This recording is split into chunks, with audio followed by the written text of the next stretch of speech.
Tara at pag-usapan nga natin ang pagsasama-sama nila Huncho, Nick Makino at Mike Ose sa kanilang US concert.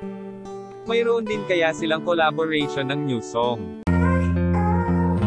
Welcome to Sikat Story. Ayun nga, sa shared post ni Huncho noong October ay magkakaroon sila ng US tour sa April 2023. Ang kasama nga nila dito ay sila Nick Makino, Mick Osa, Loki at si Shoblim.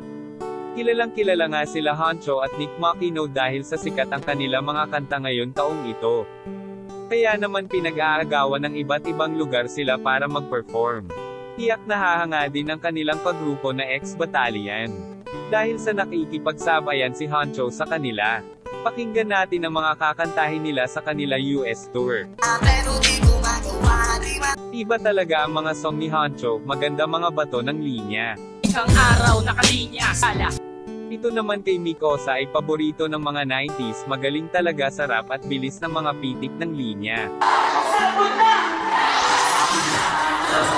Mapapasayaw ka naman sa kanta ni Nick Makino na paborito ng mga kabataan ngayon.